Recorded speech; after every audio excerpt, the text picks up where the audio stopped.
আমরা এখন এই পাউসি অন্তোদয় আশ্রমের যে নতুন বৃদ্ধাশ্রম হয়েছে সেই বৃদ্ধাশ্রমে এসেছি মানে আমরা সকালেই এসেছি। আজকে ডক্টর শ্যামাপ্রসাদ মুখার্জির মুখোপাধ্যায়ের আর কি 125তম জন্মদিবসে অনুষ্ঠান ছিল। সেই অনুষ্ঠানে অপ্রত্যাশিতভাবেই আমরা এসে গেছি এবং তাতে অংশগ্রহণ করেছি। তো সারাদিন ধরে অনুষ্ঠান চললো। পাউসি অন্তোদয় অনাথ আশ্রমের যে স্নেহলতা আবাস, যেখানে আর কি হোমের মেয়েরা আছে, সেখানে হোমের মেয়েদের পড়াশোনা করানো হচ্ছে, তাদের থাকা খাওয়া সব ব্যয়ভার বহন করেন উনি। ভীষণ সুন্দর সেই আবাসন। তারপর এসে আমরা এখানে লাঞ্চ করে একটু ঘুমিয়ে উঠে এই সন্ধ্যেবেলা আমরা চা খেলাম একটু আগেই সবাই মিলে। দেখতে পাচ্ছেন ওখানে সবাই বসে আছে। এটা একদম নতুন হয়েছে, কয়েক মাস হলো। এগুলো এই বৃদ্ধাশ্রম এই রুমগুলো সেল হয়ে যাচ্ছে। আবার দোতলা হবে, হয়ে গেছে, আর 4টে বোধহয় বাকি আছে। অতীব সুন্দর সাজানো গোছানো, ঝা চকচকে, এবং বিভিন্ন প্রান্ত থেকে গিরিডি থেকে শুরু করে নানান জায়গা থেকে মানুষেরা এখানে এসেছেন। এইটা এক ম্যাডামের একটু আগে আমাকে ঘরে নিয়ে সব দেখালেন। তারা তাদের নিজের মতো করে সাজিয়েছেন। দেখতেই পাচ্ছেন ভেতরে দোলনা থেকে শুরু করে ফ্রিজ থেকে সব নিজেরা সাজিয়েছেন মনের মতো করে। এইটা ঝিলটা দেখুন আশ্রমের ভেতরে, সুন্দর ঠান্ডা হাওয়া বইছে। আর ঝিলের মাঝখানে একটা স্পিড বোট, মানে চেয়ার কার মতন স্পিড বোট দেখুন রাখা রয়েছে। ওটা চালানো হয়, ওটাতে যেহেতু বয়স্করাও রয়েছে চড়তে পারে, তার জন্য সেই ব্যবস্থা রাখা হয়েছে। এই যে মঞ্জুশ্রী দত্ত শান্তিনিবাস এটা। তো আমি ওই ম্যাডামের ঘর থেকে ঘুরে এসেছি। এবার এই ম্যাডামের ঘরে এই সবচেয়ে আগে এসছে, মানে সবার সিনিয়র এই ম্যাডামের ঘরে আমি প্রবেশ করছি। ম্যাডাম আপনার নাম কি? ঝর্ণা ভূমির। বয়সটা মেয়েরা যেটা বলে না, 82।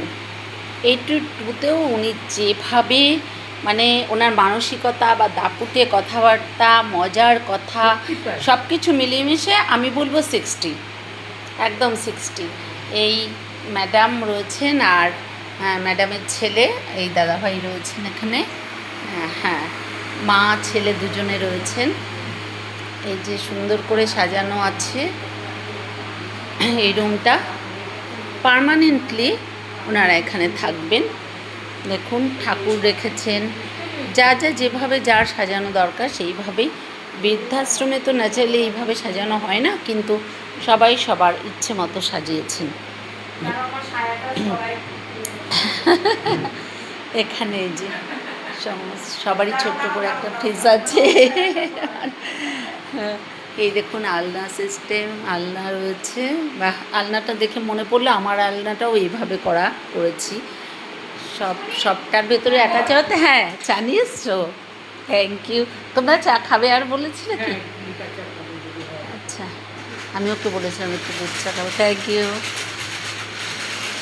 দেখুন ম্যাডাম, আপনাদের বাড়িতে এসে আমি চাও পেয়ে গেলাম, দেখেছেন?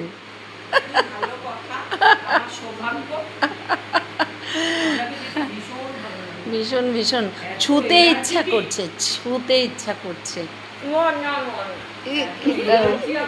হ্যাঁ, সত্যি ভীষণ ভালো লাগছে। বসুন আপনি বসুন, মাঝখানে বসুন, মধ্যমণি হয়ে বসুন, তারপর আমরা বসছি। এত ভালো লাগছে এই পাউসি অন্তোদয় অনাথ আশ্রমের বৃদ্ধাশ্রমে, মনে হচ্ছে আমরাও থেকে যাই, আর যেতে ইচ্ছে করছে। আচ্ছা, ঠাকুরের আসনের ফটোটা মানে সবাই নিজের ঘরের মতো করে সাজিয়েছে। মানে দেখুন এই যে ঠাকুরের সিংহাসন,